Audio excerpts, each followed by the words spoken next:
बच्चों, स्वागत है आप सभी का आपके अपने YouTube चैनल करियर परिवार में। बच्चों, आज हम लोग क्लास 10th के फिजिक्स का एक टॉपिक ओम्स लॉ की स्टडी करेंगे, जो कि आपके एग्जामिनेशन पॉइंट ऑफ व्यू से बहुत ही इंपॉर्टेंट है। हर बार एग्जाम में, बोर्ड के एग्जाम में हर बार इससे 3 से 4 मार्क्स के क्वेश्चन जो है वो पूछे जाते हैं, तो इसको ध्यान से समझने की जरूरत है, ध्यान से पढ़ने की जरूरत है। आइए शुरू करते हैं हम लोग। ओम्स लॉ, ओम्स लॉ दिया किसने? तो ओम्स लॉ को दिए थे जर्मन के एक फिजिसिस्ट और मैथमेटिशियन थे। जर्मन के, कहाँ के? जर्मन के एक फिजिसिस्ट और मैथमेटिशियन थे। उनका नाम था जॉर्ज साइमन ओम। जॉर्ज साइमन ओम ने 1826 में एक लॉ दिया जिसको बोला गया ओम्स लॉ। इन्हीं के नाम पे जो है वो इस लॉ का नाम रखा गया ओम्स लॉ। इस लॉ में उन्होंने पोटेंशियल डिफरेंस और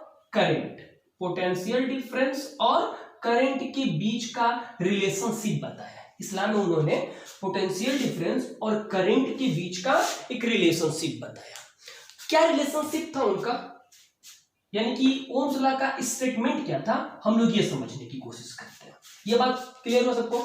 ओम्स लॉ किसने दिया था? जर्मन के एक फिजिसिस्ट और मैथमेटिशियन थे जिनका नाम था जॉर्ज साइमन ओम, जिन्होंने 1826 में किसी कंडक्टर में बहने वाला करंट और उस कंडक्टर के एंड के अक्रॉस जो पोटेंशियल डिफरेंस है उसके बीच का एक रिलेशनशिप दिया, जिसको हम लोग ओम्स लॉ का नाम देते हैं। ठीक है, इस ओम्स लॉ का स्टेटमेंट क्या है, ओम्स लॉ कहता क्या है, हम लोग ये समझते हैं। देखिए, ओम ने बताया कि यदि कोई कंडक्टर है, ठीक, और इस कंडक्टर को हम लोग जोड़ देते हैं किसी सेल या बैटरी से, यानी कि पोटेंशियल डिफरेंस के किसी सोर्स से हम लोग इसको जोड़ देते हैं जिसका कुछ पोटेंशियल डिफरेंस है। अब जैसे ही पोटेंशियल डिफरेंस होगा, मैंने आपको बताया था पिछले वीडियो में सर्किट डायग्राम के बारे में, और जैसे ही स्विच को ऑन करेंगे कंडक्टर से करंट फ्लो करना शुरू करेगा।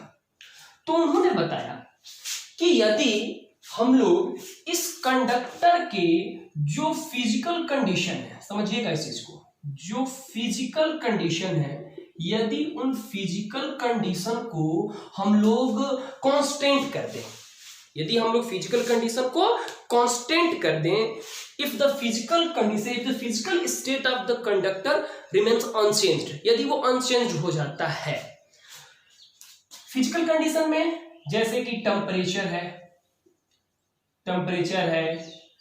प्रेशर है, स्ट्रेन है, यदि इन सारी चीजों को हम लोग कांस्टेंट कर देते हैं, यानी कि इनको नहीं बदलने देना है, तो इस सिचुएशन में उन्होंने बताया कि जो इस कंडक्टर के एंड का पोटेंशियल डिफरेंस है और ये जो करंट है, इनके बीच का रिलेशन जो है वो डायरेक्टली प्रोपोर्शनल का होगा। डायरेक्टली प्रोपोर्शनल कहने का मतलब क्या है कि the current, if we kept the physical condition of a conductor constant, then the current flowing through the conductor is directly proportional to potential difference across the end of the conductor. इस conductor के and का जो potential difference होगा और उस conductor में बहने वाला जो करंट होगा, वो उनके बीच का रिलेशन कैसा होगा? डायरेक्टली प्रोपोर्शनल का रिलेशन होगा। आ रहा बात समझ में? If I is directly proportional to V, then we can write this in the form of V is directly proportional to I. V is directly proportional to I लिखा जा सकता है। अब हम जानते हैं कि प्रोपोर्शनलिटी का चिन्ह हटाते हैं तो एक कांस्टेंट टर्म आता है, और यहां पर कांस्टेंट टर्म क्या आया? यहां पर कांस्टेंट टर्म आया R। इसका मतलब होता है रेजिस्टेंस। इसका मतलब क्या होता है? रेजिस्टेंस। आ रहा बात समझ में? तो ये जो है वो ओम्स लॉ का एक मैथमेटिकल डेरिवेशन निकल के आया। ओम्स लॉ क्या बताता है हमको? ओम्स लॉ ये बताता है कि यदि हम कंडक्टर के फिजिकल स्टेट को कांस्टेंट कर दें तो उस सिचुएशन में उस कंडक्टर में बहने वाला जो करंट है वो डायरेक्टली प्रोपोर्शनल होगा potential difference across the end of the conductor.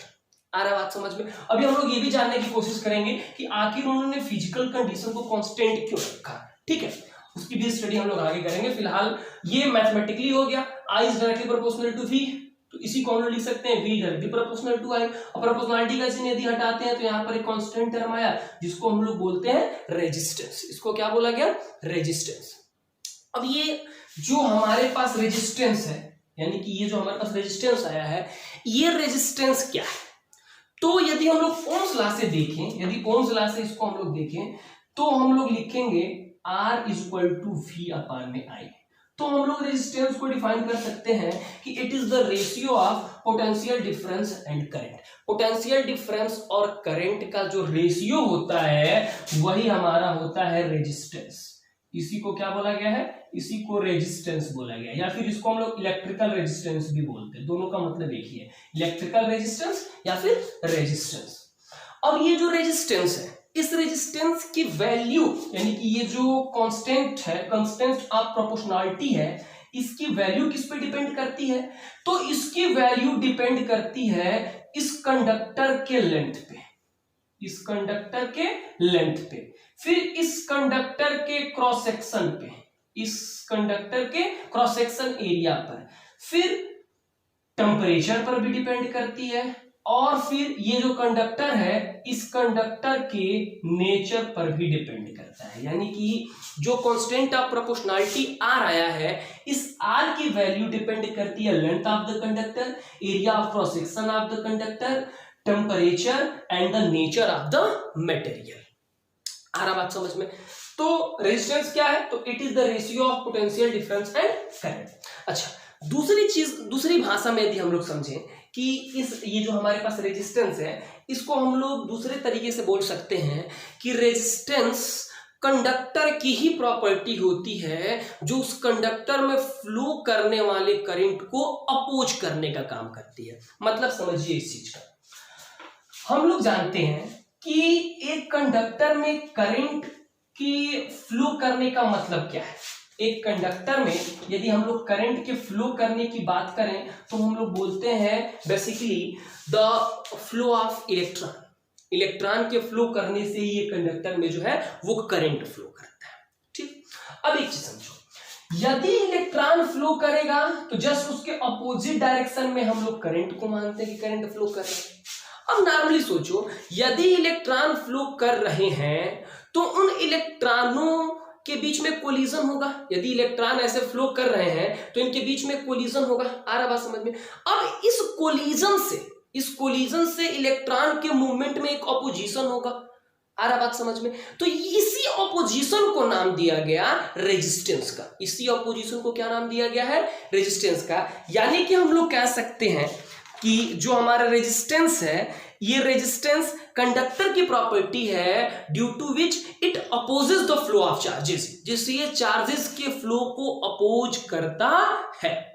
मतलब समझ में आ रहा है सभी को? The property of conductor due to which it opposes the flow of current, जो करंट के फ्लो को अपोज करता है कंडक्टर की, उसी प्रॉपर्टी को जो है वो रेजिस्टेंस बोला गया। रेजिस्टेंस डिपेंड किस पे करता है? तो रेजिस्टेंस डिपेंड करता है length of the conductor. Resistance depend किस पे करता है? Length of the conductor. अब बात करते हैं कि जो लेंथ ऑफ कंडक्टर है उससे रेजिस्टेंस का रिलेशन कैसा है? तो उससे बाबू रेजिस्टेंस का रिलेशन होता है डायरेक्टली प्रोपोर्शनल का। उससे रिलेशन कैसा होता है? डायरेक्टली प्रोपोर्शनल का रिलेशन होता है। कैसे डायरेक्टली प्रोपोर्शनल का रिलेशन होता है? डायरेक्टली प्रोपोर्शनल कहने का मतलब कि यदि कंडक्टर के लेंथ को बढ़ाएंगे तो उस कंडक्टर का रेजिस्टेंस भी इंक्रीज करेगा। कैसे? आप नॉर्मली सोचिए, सिंपल सी चीज है।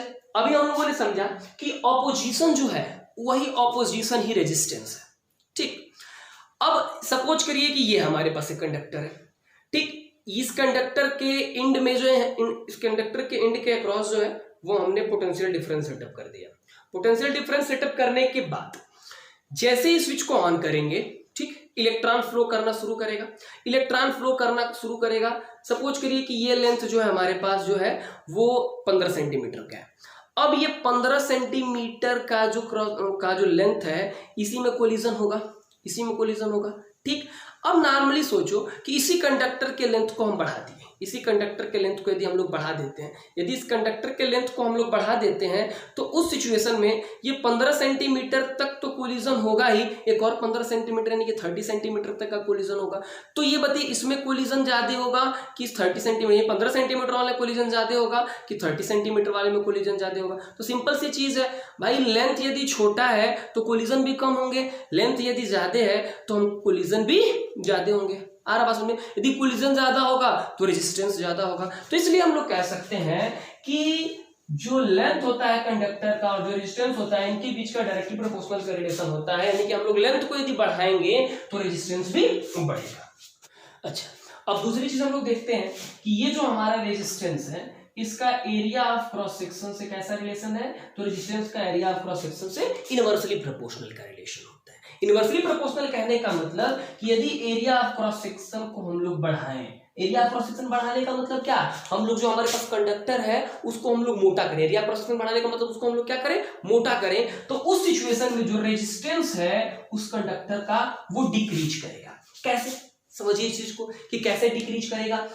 तो अब नॉर्मली सोचो, इसमें से जो है वो इलेक्ट्रॉन फ्लो कर रहे हैं, ठीक, इतना मोटा है, इतना मोटा है ये, इसमें से इलेक्ट्रॉन जो है वो फ्लो कर रहे हैं और इनमें कोलिजन हो रहा है।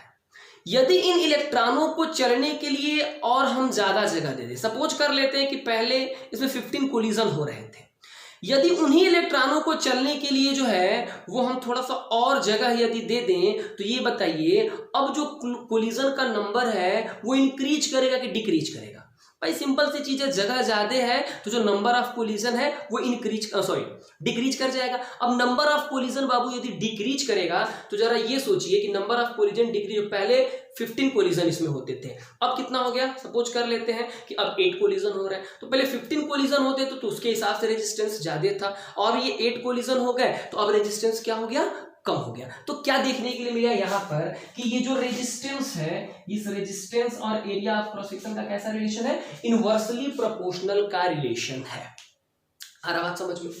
अगला चीज है कि ये जो रेजिस्टेंस, इलेक्ट्रिकल रेजिस्टेंस, इसका टेम्परेचर के साथ कैसा रिलेशन है? तो इसका रिलेशन टेम्परेचर के साथ डायरेक्टली प्रोपोर्शनल का है। डायरेक्टली प्रोपोर्शनल कहने का मतलब समझिए इस चीज को कि डायरेक्टली प्रोपोर्शनल का कहने का मतलब क्या है? डायरेक्टली प्रोपोर्शनल का मतलब फिर से वही चीज कि यदि हम लोग टेम्परेचर को बढ़ाते हैं तो रेजिस्टेंस भी बढ़ेगा। कैसे बढ़ेगा हम लोग ये समझने की कोशिश करते हैं। अच्छा, ये बात कंडक्टर की हो रही है, अभी हम आपको आगे बताएंगे, जब हम लोग रेजिस्टिविटी पढ़ेंगे तो वहां पर हम लोग ले आएंगे टर्म कि जो रेजिस्टिविटी है यानी कि जो रेजिस्टेंस है, बेसिकली ये अलग अलग मीडियम के लिए टेम्परेचर के साथ अलग अलग रिलेशन रखता है। जैसे कंडक्टर है तो कंडक्टर में टेम्परेचर को बढ़ाने पर जो है, टेम्परेचर को बढ़ाने पर रेजिस्टेंस भी बढ़ता है, लेकिन यदि यही मीडियम हम इलेक्ट्रोलाइट ले आए तो वहां पर ये कंडीशन नहीं होगा। तो उसका चर्चा हम लोग करेंगे, लेकिन अगली वीडियो में उसको देखेंगे। फिलहाल हम समझते हैं कि एक कंडक्टर के टेम्परेचर को बढ़ाने से रेजिस्टेंस कैसे बढ़ सकता है।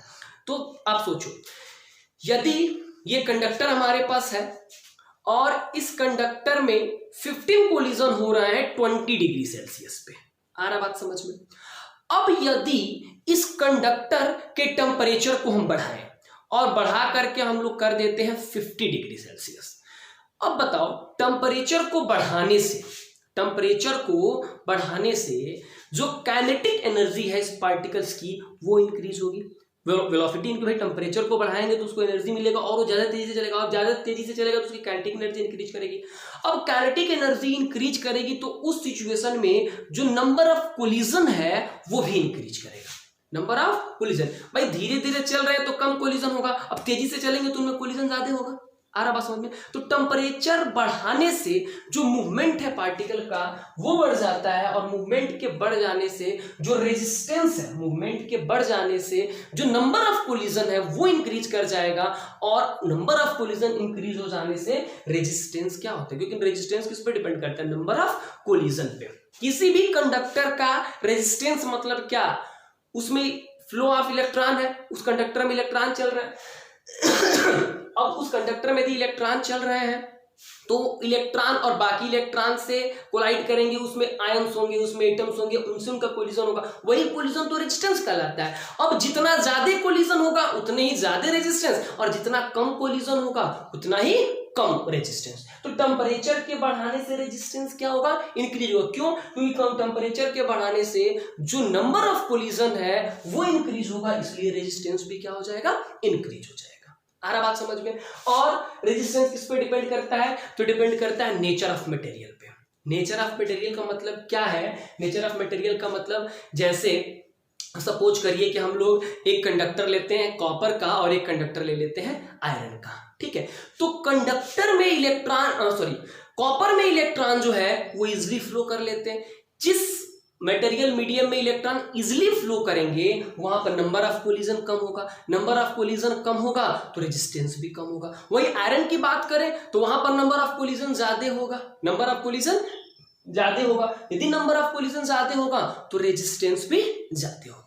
तो बेसिकली जो ये रेजिस्टेंस है, यानी कि ये जो प्रॉपर्टी है कंडक्टर की, वो बेसिकली चार चीजों पर डिपेंड कर रही है। Length of the conductor, area of cross section of the conductor, temperature of the conductor and the nature of the material. उस मटेरियल के नेचर पर डिपेंड करता है। आ रहा बात समझ में? तो ये बेसिकली जो है ये हमारा ओम्स लॉ है, ये जो ओम्स ने अपने लॉ में बताया था, ठीक है। नोट कर लीजिए इसको एक बार, ठीक है, कर लिए नोट आप लोग? अच्छा, अब देखिए हम लोग देखे क्या कि एक रिलेशन देखे V is equal to R I. यदि यहां से हम लोग देखें तो हम लोग लिख सकते हैं R किसके बराबर होगा, V अपन I, ठीक। यदि हम लोग इस रेजिस्टेंस के यूनिट की बात करें तो ये V का यूनिट आपका वोल्टेज V होगा, वोल्ट होगा, आ रहा बात समझ में, और इसका क्या होगा, एम्पियर होगा। यानी कि जो रेजिस्टेंस का यूनिट होगा वो वोल्ट पर एम्पियर होगा, वोल्ट पर एम्पियर। अब रेजिस्टेंस का इतना ज्यादा यूज है, इतना ज्यादा यूज है इलेक्ट्रिसिटी में कि बार बार रेजिस्टेंस का यूनिट वोल्ट पर एम्पियर जो है ये डिफिकल्टीज हुई। तो इसको सुविधा के लिए जो है वो इस रेजिस्टेंस का एसआई यूनिट जो है वो जॉर्ज साइमन ओम के नाम से रखा गया, ओम। क्या रखा गया, ओम। और इसका सिंबल दिया गया इस तरह, ये जो सिंबल है ये ओम को दिखाता है। आ रहा बात समझ में? तो इलेक्ट्रिकल रेजिस्टेंस का एसआई यूनिट क्या है, तो इलेक्ट्रिकल रेजिस्टेंस का एसआई यूनिट है ओम, ठीक। अब बात आ जाती है बाबू 1 ओम को डिफाइन करने की। अब बात आ जाती है कि 1 ओम को कैसे डिफाइन किया जा सकता है, हाउ वी कैन डिफाइन 1 ओम। तो समझिए इस चीज को कि किसी कंडक्टर का रेजिस्टेंस जो है वो 1 ओम कब बोला जाएगा, ये हम लोग समझने की कोशिश करते हैं, ठीक। यदि कोई कंडक्टर है, इस कंडक्टर के एंड पर पोटेंशियल डिफरेंस सेटअप किया गया 1 वोल्ट का। 1 वोल्ट का पोटेंशियल डिफरेंस सेटअप करने के बाद यदि इस कंडक्टर में 1 एम्पियर का करंट फ्लो कर रहा है तो हम बोलेंगे कि इस कंडक्टर का जो इलेक्ट्रिकल रेजिस्टेंस है ये 1 ओम है। मतलब समझ में आ रहा है कि किसी कंडक्टर का इलेक्ट्रिकल रेजिस्टेंस 1 ओम कहने का मतलब क्या, किसी कंडक्टर का इलेक्ट्रिकल रेजिस्टेंस 1 ओम कहने का मतलब किसी कंडक्टर के एंड के अक्रॉस हमने पोटेंशियल डिफरेंस सेटअप किया 1 वोल्ट। 1 वोल्ट का पोटेंशियल डिफरेंस सेटअप करने के बाद, जैसे स्विच को ऑन किए, 1 वोल्ट पोटेंशियल डिफरेंस सेटअप करने के बाद इसमें फ्लो करने वाला करंट यदि 1 एम्पियर का है तो इस कंडक्टर का इलेक्ट्रिकल रेजिस्टेंस कितना होगा, 1 ओम होगा। आ रहा बात समझ में? तो हम लोग लिख सकते हैं कि 1 ohm is equal to 1 volt upon 1 ampere. 1 volt upon 1 ampere मतलब किसी कंडक्टर के एंड के अक्रॉस का पोटेंशियल डिफरेंस 1 वोल्ट और उसमें फ्लो करने वाला करंट यदि 1 एम्पियर का होता है, इट मींस दैट कि उस कंडक्टर का जो इलेक्ट्रिकल रेजिस्टेंस है ये 1 ओम का इलेक्ट्रिकल रेजिस्टेंस है। आ रहा बात समझ में? ठीक है, तो ये हो गया 1 ओम की बात। नोट करते हुए चलिएगा सर,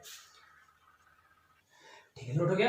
आइए सुनिए, जो सबस्टेंसेस हैं इनका क्लासिफिकेशन हम लोग देख चुके हैं। कंडक्टर, इंसुलेटर, सेमीकंडक्टर, ये सारी चीजें हम लोग देख चुके हैं। इलेक्ट्रिकल रेजिस्टेंस के बेस पे, इलेक्ट्रिकल रेजिस्टेंस के बेस पे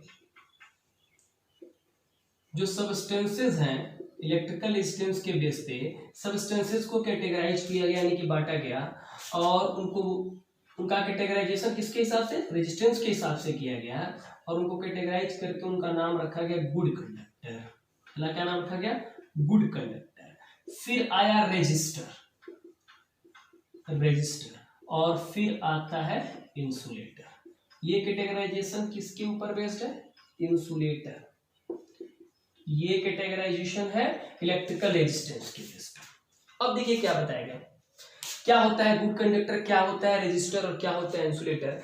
गुड कंडक्टर उसको बोला गया ऐसा सब्सटेंस जिसका इलेक्ट्रिकल रेजिस्टेंस बहुत ही कम हो, जिसका इलेक्ट्रिकल रेजिस्टेंस बहुत ही कम हो, उसको बोला गया क्या, उसको बोला गया गुड कंडक्टर। गुड कंडक्टर कहने का मतलब कि दो substance which have very low electrical resistance, जिसका इलेक्ट्रिकल रेजिस्टेंस बहुत ही कम हो, उसको अब बोला गया गुड कंडक्टर। अब इस गुड कंडक्टर में वेरी लो इलेक्ट्रिकल रेजिस्टेंस, बहुत लो इलेक्ट्रिकल रेजिस्टेंस हो तो उसको हम लोग क्या बोलेंगे, वो गुड कंडक्टर है। एग्जांपल की यदि हम लोग बात करें तो जो वायर हमारे घरों में यूज होता है, हमारे घरों में जो वायरिंग हुआ है ना, वो गुड कंडक्टर के एग्जांपल्स हैं, क्योंकि वो जो वायर है वो किसके हैं, कॉपर के हैं, एल्यूमिनियम के हैं, ठीक है। सिल्वर यदि रहे तो भी गुड कंडक्टर में आएगा, हालांकि हमारे घरों में की जो वायरिंग है वो सिल्वर से तो हुआ नहीं है, ठीक। तो कॉपर है, एल्यूमिनियम है, सिल्वर है, गोल्ड है, ये सब किसके अंतर्गत आएंगे, गुड कंडक्टर। यानी कि जिसका रेजिस्टेंस बहुत ही कम हो। रेजिस्टेंस बहुत कम होने का मतलब क्या, वो करंट के फ्लो को ज्यादा अपोज ना करे, उसको हम लोग बोलते हैं गुड कंडक्टर, ठीक।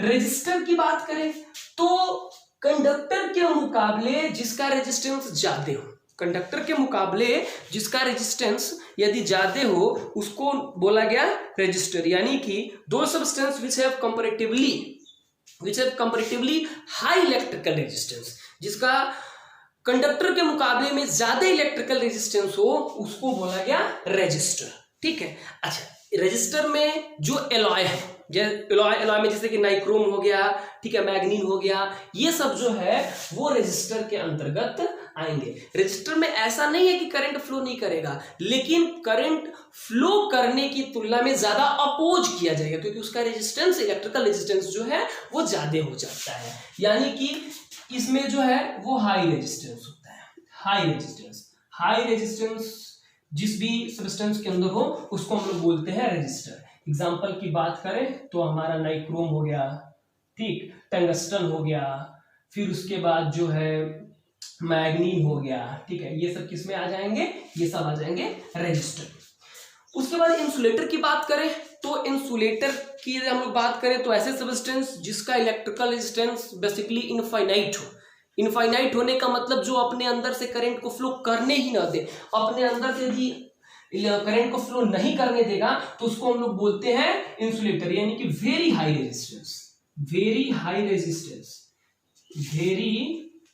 रेजिस्टेंस यदि रहे तो बाबू उसको हम लोग बोलते हैं क्या, इंसुलेटर। एग्जांपल के तौर पर रबर ले लेते हैं ना।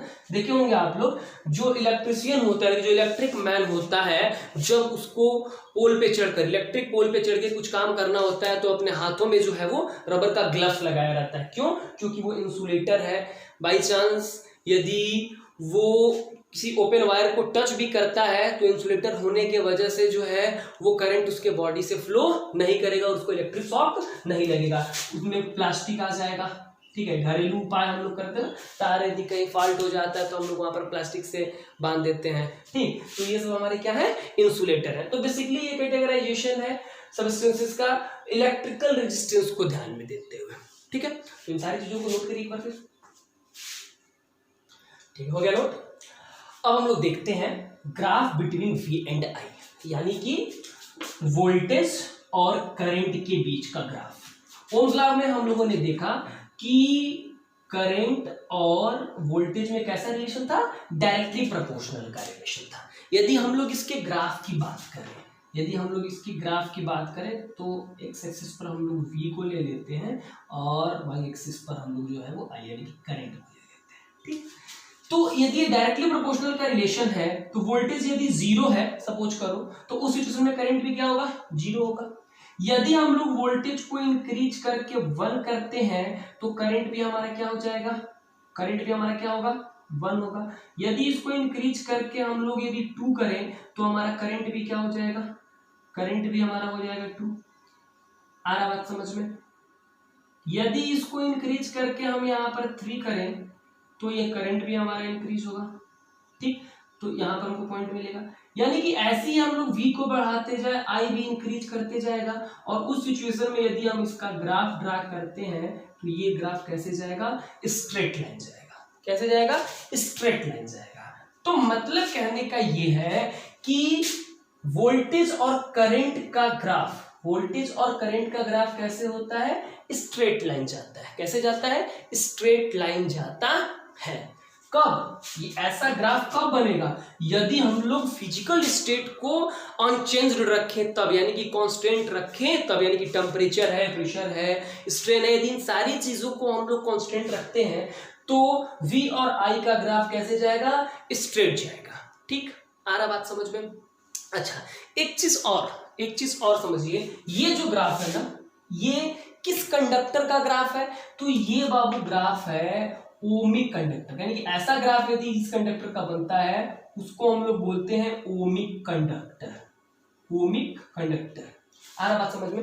मतलब कहने का ये है कि जो रेजिस्टर्स बेसिकली होते हैं, जो डिवाइसेस, जो रेजिस्टर्स होते हैं, इनके दो टाइप्स किए गए, एक ओमिक रेजिस्टर और दूसरा नॉन ओमिक रेजिस्टर। तो ओमिक रेजिस्टर क्या है, तो यदि करंट और वोल्टेज के बीच का ग्राफ स्ट्रेट लाइन यदि जाता है तो वो ओमिक कंडक्टर होगा। एक दूसरा होता है जिसको हम लोग बोलते हैं non ohmic conductor. Non ohmic conductor क्या होगा, तो यदि हम लोग ग्राफ बनाते हैं, v और i के बीच का यदि ग्राफ बनाते हैं और ये स्ट्रेट लाइन नहीं जा करके कर्व के फॉर्म में जाए ना, तो ये हमारा होता है नॉन ओमिक। ये क्या होता है, नॉन ओमिक कंडक्टर। इसको हम लोग बोलते हैं नॉन ओमिक कंडक्टर या फिर नॉन ओमिक रेजिस्टर भी बोल सकते हैं। नॉन ओमिक रेजिस्टर, यहां पर भी रेजिस्टर बोल सकते हैं, ठीक है। तो नॉन ओमिक रेजिस्टर क्या होता है, तो v और i का ग्राफ, एग्जांपल के तौर पे यदि हम लोग बात कर ले तो जो फिलामेंट्स होता है, जो फिलामेंट होता है ना, ये नॉन ओमिक रेजिस्टर है। क्यों, क्योंकि ये जो फिलामेंट है, ये फिलामेंट का रिलेशन जो है वो टेम्परेचर से होता है, ठीक। तो मैं पहले बताया कि कोई भी कंडक्टर है, यदि उसके फिजिकल कंडीशन को आप कांस्टेंट रखते हैं तो वो ओमिक कंडक्टर है, फिर ओमिक रेजिस्टर कहलाएगा। और यदि फिजिकल कंडीशन उसका डिस्टर्ब होता है तो वो स्ट्रेट लाइन में नहीं जाएगा, कर्व के फॉर्म में जाएगा, जिसको हम लोग क्या बोलते हैं, नॉन ओमिक रेजिस्टर बोलते हैं। आ रहा बात समझ में, क्लियर हो रहा है पॉइंट्स, कोई दिक्कत, उम्मीद करते हैं दिक्कत नहीं हो रहा होगा। अच्छा, अब कुछ छोटी छोटी जगलरी है, उसको हम लोग थोड़ा सा देख लेते हैं। ओम्स लॉ से रिलेटेड कुछ छोटी छोटी जगलरी आपसे पूछा जा सकता है। देखिए, हमारे पास रिलेशन क्या था, v = IR, ये हमारे पास रिलेशन था। अब इस रिलेशन में यदि हम लोग देखें, तो कुछ छोटी छोटी जगलरी जो है वो निकल के आएंगी, उसको थोड़ा सा हम लोग देख लेते हैं। क्या है, करंट का रिलेशन वोल्टेज के साथ डायरेक्टली प्रोपोर्शनल का रिलेशन है। यानी कि यदि हम लोग जो है, यदि डायरेक्टली प्रोपोर्शनल का रिलेशन है, तो यदि कंडक्टर के एंड के अक्रॉस के पोटेंशियल डिफरेंस को यदि डबल कर दे हम लोग, if we double the potential difference across the end of the conductor, then what will happen to current. तो यदि डबल करेंगे तो करंट भी क्या हो जाएगा, डबल हो जाएगा। और यदि हम लोग वोल्टेज को हाफ करें, तो करंट भी क्या होगा, वो भी हाफ हो जाएगा। सपोज करो एक बैटरी है 6 वोल्ट की, ठीक, और एक पूरा सेटअप तैयार किया गया, एक सर्किट तैयार किया गया है। यदि वो 6 वोल्ट की बैटरी 6 एम्पियर का करंट फ्लो करा रही है, यदि उस 6 वोल्ट के बैटरी को हटा करके हम लोग 12 वोल्ट की बैटरी ले आए तो वो कितना एम्पियर का करंट फ्लो कराएगी, तो यदि 6 से 12 यानी कि दोगुना हुआ ना, तो करंट भी क्या होगा, 6 से 12 वो भी क्या हो जाएगा, आपका दोगुना हो जाएगा। यदि हम लोग वोल्टेज को कम करें, यदि आधा कर दें, तो बहने वाला करंट भी क्या हो जाएगा, आधा हो जाएगा। आ रहा बात समझ में। अच्छा, दूसरी चीज यदि देखें तो रेजिस्टेंस के साथ करंट का कैसा रिलेशन है, तो करंट का रेजिस्टेंस के साथ देखिए रिलेशन, यहां से आ जाएगा V अपन I is equal to R, यानी कि यहां पर I का V के साथ कैसा रिलेशन था, डायरेक्टली प्रोपोर्शनल का, और यहां पर करंट का रेजिस्टेंस के साथ कैसा रिलेशन है, इनवर्सली प्रोपोर्शनल का रिलेशन है। यानी कि यदि रेजिस्टेंस इंक्रीज करेगा तो करंट क्या करेगा, डिक्रीज करेगा। मतलब कहने का ये है कि यदि किसी सर्किट के रेजिस्टेंस को हम लोग डबल कर देते हैं, if we double the resistance of circuit, यदि हम लोग रेजिस्टेंस को डबल कर देते हैं, डबल कैसे होगा, सपोज करो उस कंडक्टर के लेंथ को दोगुना कर दें, आ रहा बात समझ में, यदि हम लोग उस कंडक्टर के रेजिस्टेंस को दोगुना कर देते हैं या फिर उसके एरिया क्रॉस सेक्शन को आधा कर दें, ठीक है, तो उस सिचुएशन में उसका रेजिस्टेंस जो है क्या हो जाएगा, डबल हो जाएगा। यदि उस सर्किट का रेजिस्टेंस बाबू डबल हो जाए तो उस सिचुएशन में जो करंट है वो आपका क्या हो जाएगा, तो करंट गेट्स हाफ, करंट क्या हो जाएगा, हाफ हो जाएगा। और यदि हम लोग रेजिस्टेंस को हाफ कर देते हैं, रेजिस्टेंस को बाबू यदि हाफ कर दें तो उस सिचुएशन में करंट क्या होगा, तो रेजिस्टेंस के हाफ होने से जो करंट है वो हो जाएगा आपका डबल। आ रहा बात समझ में। तो ये छोटे छोटे प्रॉब्लम आपसे पूछे जा सकते हैं कि किसी सर्किट के रेजिस्टेंस को हाफ कर दें तो करंट पर क्या असर पड़ेगा। तो सर्किट के रेजिस्टेंस को हाफ करने से, सब सिंपल सी चीज, हाफ करने का मतलब कम किया गया, इसका मतलब करंट बढ़ेगा, कितना बढ़ेगा, तो दोगुना बढ़ जाएगा। यदि रेजिस्टेंस को हम लोग दोगुना कर दें तो करंट क्या होगा, आधा हो जाएगा। आ रहा बात समझ में। तो ये छोटे छोटे जगलरी जो है वो आपसे पूछे जा सकते हैं, ठीक। तो this is all about Ohm's law and the electrical resistance. In the next video we will study a resistivity. ठीक, क्लियर हुआ। यदि किसी को डाउट है तो कमेंट बॉक्स में जो है वो पूछ सकता है, या फिर ये मेरा व्हाट्सएप नंबर है, इस पे भी जो है आप अपने प्रॉब्लम को पुट अप कर सकते हैं। ठीक, धन्यवाद।